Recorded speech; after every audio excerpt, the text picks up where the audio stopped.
मेरे साथ senior तजज़ियाकार doctor मोहित पीरज़ादा साहब मौजूद हैं। डॉक्टर साहब बहुत शुक्रिया। सबसे पहले तो सर ये बताइए कि एग्जैक्टली तवक्को के ऐन मुताबिक है ये नाम, यही नाम पहले रिकमेंडेड भी था और यही नाम ISPR की हमने देखा था कि जो प्रेस रिलीज थी उसमें भी सामने आया था और इसी नाम की मंजूरी दी गई है। जी बिल्कुल, इस पे दो ओपिनियंस थी जो मुसलसल जो एक्सपर्ट कम्युनिटीज थी उसमें दो ओपिनियंस चल रही थी कि या तो प्राइम मिनिस्टर जो है एक पूरा प्रोसेस कंप्लीट करने के बाद जनरल नदीम ही को फाइनली अपॉइंट कर देंगे, उनकी मंजूरी दे देंगे। दूसरा ये था कि शायद वो जनरल सरफराज अली या फिर जनरल साकिब, जनरल सरफराज अली का ज्यादा नाम लिया जा रहा था कि शायद वो डिसएग्री करें रिकमेंडेशन से और जनरल सरफराज का वो हो सकता है उनकी वो अपॉइंटमेंट कर दें, वो इंटरव्यू करेंगे। लेकिन एक प्रेडोमिनेंट ओपिनियन यही थी कि अगर वो ऐसा करेंगे और जो इनिशियल रिकमेंडेशन है उससे वो डिसएग्री करेंगे तो इससे एक बदमज़गी जो है वो ज़्यादा बढ़ेगी और आर्मी चीफ और GHQ का यही लगेगा कि उनके रिकमेंडेशन को नहीं माना गया और ये चीज़ एक एम्बैरेसिंग सिचुएशन हो जाएगी। और गलबन जब पूरा प्रोसेस कंप्लीट हो जाएगा तब वो जनरल नदीम ही को फाइनल जो है उनकी अप्रूवल दे देंगे। और इसमें प्रोसेस जो देखिए ये पहले हफ्ते से अक्टूबर की सिचुएशन चल रही थी 6-7 तारीख से और अब 26 तारीख हो गई है। तकरीबन 3 हफ्ते ये प्रोसेस जो है स्टक रहा है, जिसमें फाइनली एक समरी भी आई, क्योंकि पहले तो यही था कि शायद जो अभी समझ आई है कि पहले समरीज आया ही नहीं करती थी, समरी बाद में आया करती थी, ज़बानी अप्रूवल हो जाता था। इस केस में यही हुआ है कि एक रिटन समरी आई है। देखना यह है कि मुस्तकबिल में आने वाले सालों में क्या अब ये प्रोसेस एस्टैब्लिश हो जाएगा कि हर दफा जब DG ISI की अपॉइंटमेंट होनी होगी, क्योंकि रिपोर्ट को प्राइम मिनिस्टर को करते हैं तो क्या 3 नाम आएंगे, क्या समरी आया करेगी, ये दोबारा पुराना ही तरीका होगा, एक नाम पे एग्रीमेंट हो जाएगा। सही है। तो डॉक्टर साहब ये 3 हफ्ते का आप जिक्र कर रहे हैं, इसमें बहुत सारी चमगवियाँ हुई कि क्या ताखीर की वजह क्या है, ताखीर क्यों की जा रही है। तो अब जो PM हाउस के तर्जुमान की तरफ से एक हमें प्रेस रिलीज मिली है उससे अंदाज़ा यही होता है कि शायद प्रोसेस को फॉलो करने के लिए ये वक्त लगा है। आप भी यही समझते हैं?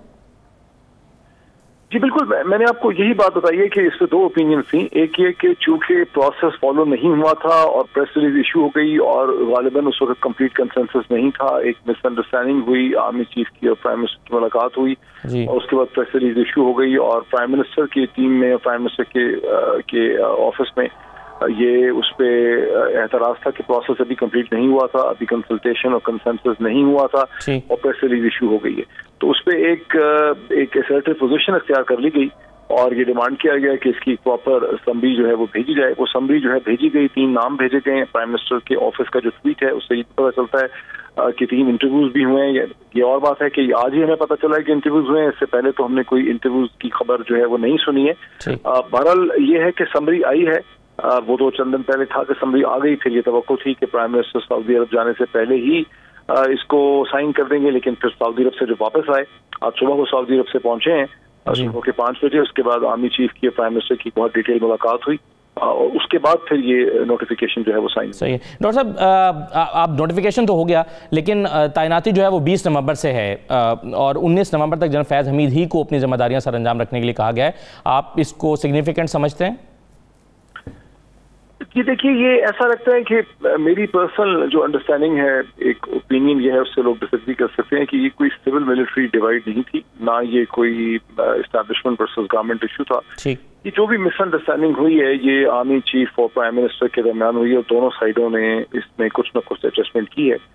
प्राइम मिनिस्टर ने इस हद तक इसमें 2 चीजें जो हैं वो उन्होंने गेन कर ली हैं या उनके फेवर में एडजस्टमेंट की हैं। आर्मी ने एक तो ये कि समरी भेजी गई है, 3 नामों की समरी भेजी गई है, उन्होंने गालिबन इंटरव्यू किए हैं, उसके बाद उन्होंने उस डेट को भी एक्सटेंड करके नवंबर कर दिया। और यूं 3 ऐसी चीजें हैं जो कि प्राइम मिनिस्टर ऑफिस की इसमें मानी गई हैं। दूसरी तरफ जो चीज आर्मी चीफ के ऑफिस की मानी गई है वो ये कि जनरल नदीम ही को रखा गया। देखिए, ये भी हमने डिस्कशन सुनी थी कि कोई भी हो इससे फर्क नहीं पड़ता।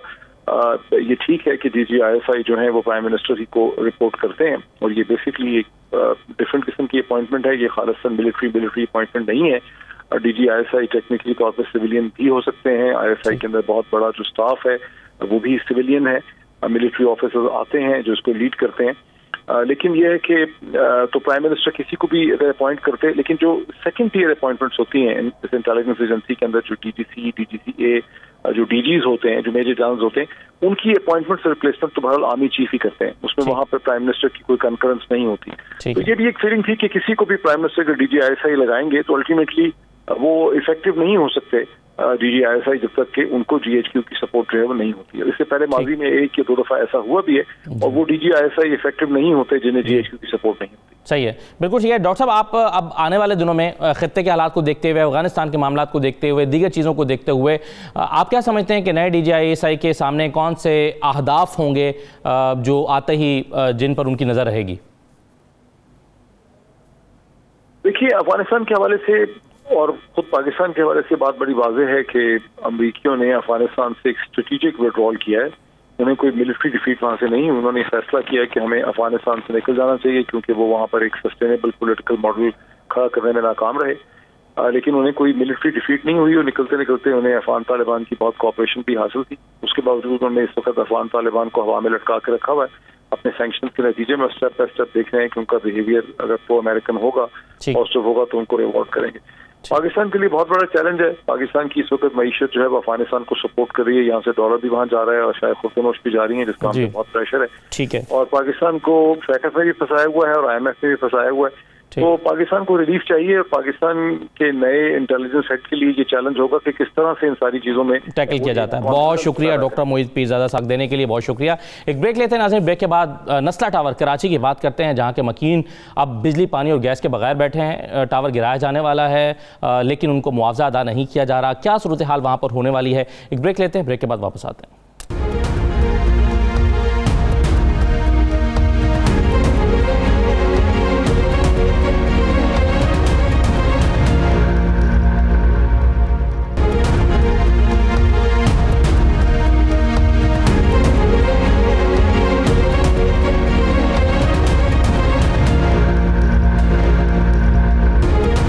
ब्रेक के बाद आपको दोबारा खुशामदीद कहते हैं। सुप्रीम कोर्ट ने नस्ला टावर गिराने का हुक्म दे दिया है। अब हुकूमत को पता नहीं है क्या करना है, मकीनों को पता नहीं है कहाँ जाना है। आज गैस, बिजली और पानी के कनेक्शंस भी काट दिए गए हैं। एक ऐसी सूरत हाल है जिसमें मकीन अपने तौर पर शिकवा करते नजर आते हैं, हुकूमत अपने तौर पर मशवरे कर रही है, लेकिन एक ऐसी सूरत हाल है जिसमें बहुत सारे सवालात उठ रहे हैं।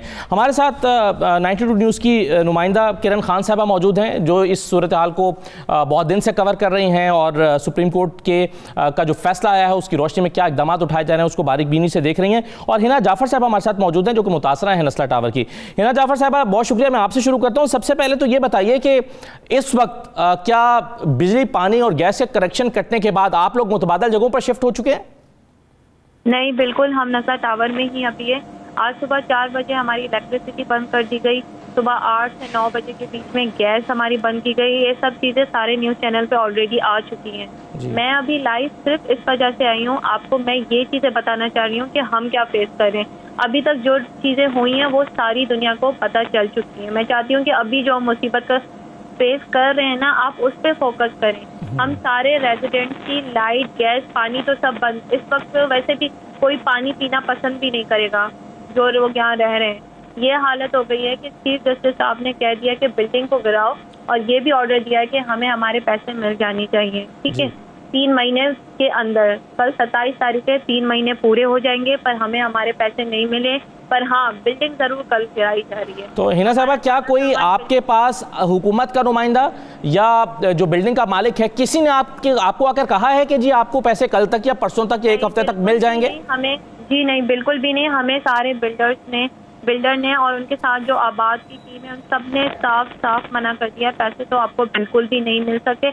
ऐसे तो आपको पैसे बिल्कुल भी नहीं मिल सकते एक साथ एकदम इतने शॉर्ट नोटिस पे। टाइम लगेगा 2 महीने, 4 महीने, 2 साल, 4 साल, 8 साल। अब आप बताएं इस टाइम में हम कहाँ जाए। मैं मानती हूँ कि चीफ जस्टिस साहब ने बिल्कुल सही फैसला लिया है कि एक इलीगल प्रॉपर्टी पे एक बिल्डिंग बनाई गई है पूरे 9 साल में और उसको आबाद कर दिया गया है। उस टाइम पूरी दुनिया सो रही थी मेन शाहरा फैसल के रोड पे, ऐसे रोड पे जहाँ पे रातों रात बिल्डिंग नहीं बनी है, पूरे 9 साल में बनी है। 4 से 5 साल से हम लोग इस बिल्डिंग में रह रहे हैं, वो चीजें भी नोटिस कर रहे हैं। आप लोगों ने, पूरी मीडिया ने, सबने अच्छी तरह से देख ली ना लोकेशन बिल्डिंग की।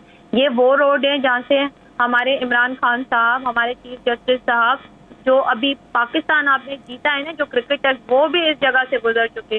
तो जब यहाँ पे इलीगल बिल्डिंग बन रही थी तो इतने लोग जो यहाँ से गुजर रहे थे उनको ये बिल्डिंग नजर नहीं आई क्या? ये कोने में किसी गांव में अलग से बनी थी बिल्डिंग?